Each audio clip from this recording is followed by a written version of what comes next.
former head of the UK Border Force, joins us. A very, very good afternoon to you, Tony. Hi, Julia. Thank you very much for joining us. Right, so right now, behind that shiny black door in number 10 Downing Street, Keir Starmer and Emmanuel Macron are at a summit. They're covering a lot of different areas, but we know the one that is everyone in the country is focused on is some sort of migrant deal. Stop the boats, smash the gangs. Well, they've not done either. As Nigel Farage tweeted out today, he's just watched another boat, 70 migrants basically just sitting there being escorted by the French over to the British, and we'll be paying for them and they'll be here forever, and they know that, and that's why they're willing to pay upwards of 1,500 quid for a trip on those dinghies. We're told that there is a deal that's going to be one in, one out. It's a trial deal. It'll start with just 50 migrants a week. Could start by the end of August, we're told. We'll see if it starts that quickly. But the idea is that 50 migrants a week will be returned to France. They'll have to accept them, and in return, we will take 50 people who are more legitimate asylum seekers, people with links to people in this country. Is it, first of all, simple question, a good deal? Well, Julia, I'm not a mathematician, but I don't think it's one in, one out, is it? I mean, it sounds to me like about 17 in, one out. And mate, if you count the one out, that's 18 in and one out, isn't it? If you do the maths, if that's right, the figures I've seen. So this isn't going to stop the boats. It's a token gesture. Well, no, but they're saying that this is just the trial. And I think I'm trying to give my best efforts here on behalf of the government, that their aim would be that if you put it to scale, then the fact that if you came over on a boat, you paid all that money, and if you had an almost certain chance you'll be sent back, there's no point doing that, and that stops it. So if you haven't got a load more people coming, then you don't have to be taking sending back. You don't have to be taking a load of people. So you'd be taking fewer and fewer people from France, because fewer and fewer will be coming from France. Does that make sense? Yeah, I get that. What's happening now is the spin machine's working in there.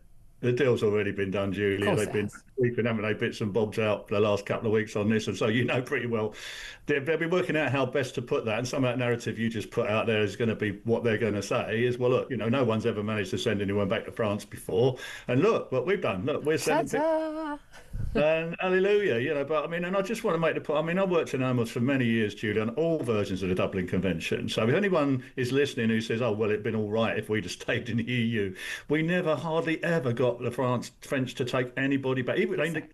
It's not about having come from France. You had to prove under the Dublin Convention they claimed asylum in France. Yeah. The only people that could tell you that would be the French. And they wouldn't tell you. Well, that's it. Yeah, it's an illusion, isn't it? But again, the illusion is also when Keir Starmer, said... Come on, look, we've never... And the French current government are not interested in a safe third with us, because Macron's line has always been to kick it up the road to Brussels. The EU don't like us because we've left. Any deal that they will be selling this is, oh, look, we finally get the Brits to take some people here that the Brits don't currently have to take under their one out bit of it.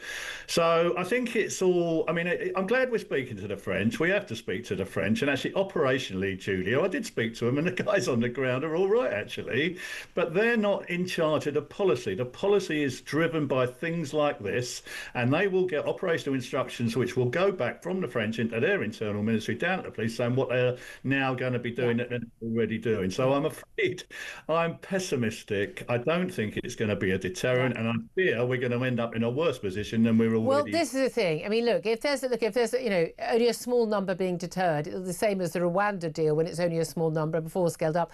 You've taken enough risks to get from your godforsaken country to cross the Med to France. You've got to France. You're taking the risk getting on that dinghy on the busiest shipping lanes in the world. You're probably willing to take the risk you're not going to be deported.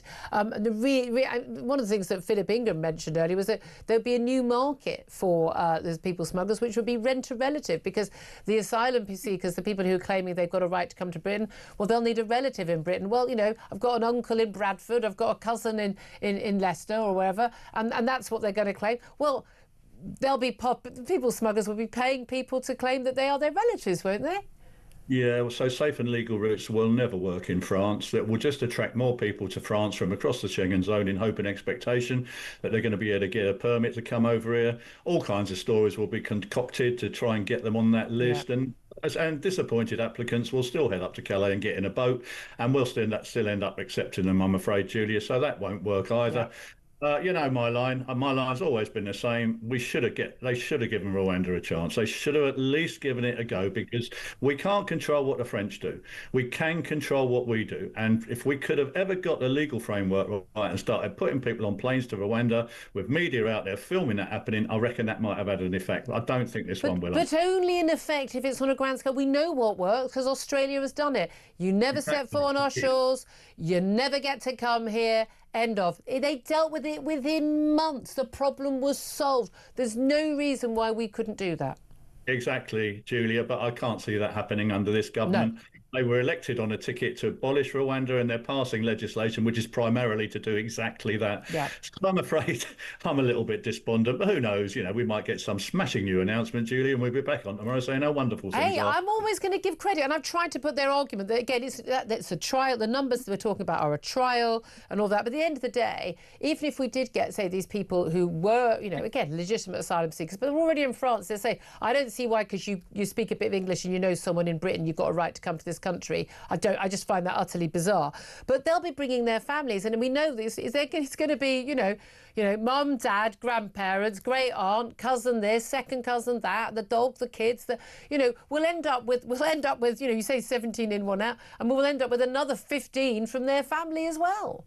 Well, if you're a refugee in the UK listening to this, you can go online and you can already bring family over. You can get a family reunification visa. So we are opening the door up to people that currently can't get a visa, Julie. That's what we're doing. I don't know who. I don't know what this criteria is going to be for this one in. But we are definitely going to be admitting people that currently are inadmissible, which worries me because we've got enough problems as it is with migrants coming across already. We absolutely do. Can I just let you know some breaking news this morning? The Coast Guard and Border Force have been responding to what they call multiple small boat incidents in the Channel. A spokesman for Border Force said HM Coast Guard has been coordinating a response to multiple incidents involving small boats in the Channel this morning. And UK Border Force vessels have been sent as part of this response. But it used to be the head of the UK Border Force. Tell us what would be happening. My thoughts are with them, Julia. They were my people. They're not anymore, but we're a big family, really. We had a reunion yesterday. Lovely. We were chatting to one another like you do.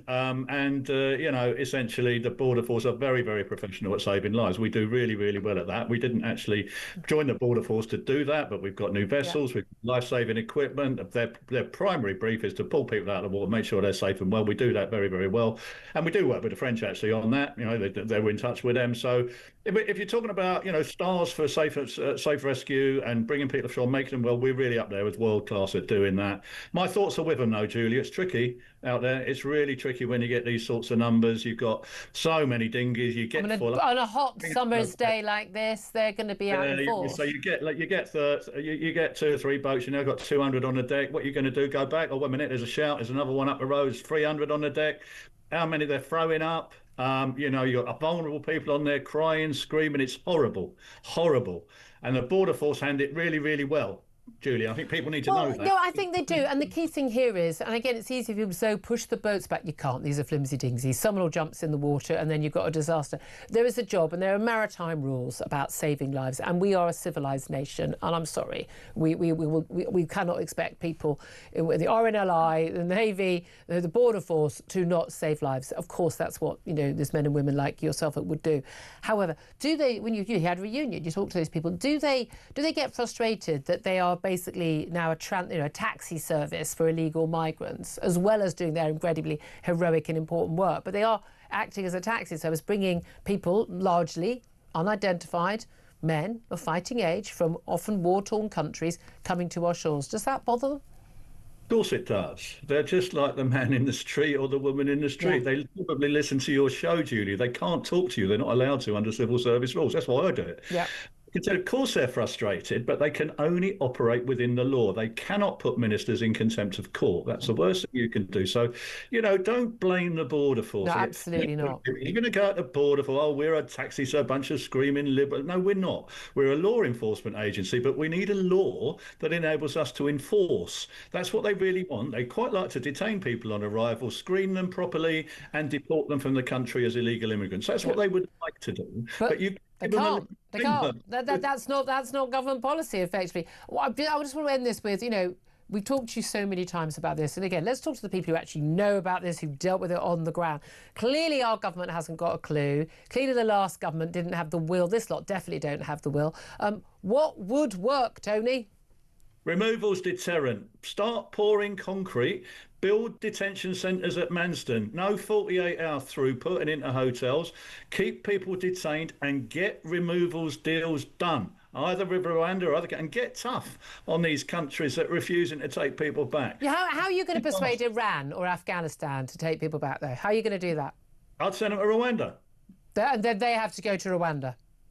Yeah, and if they can't, if there's a country that simply cannot, for whatever reason, you know, they might well get asylum if they're coming from there anyways.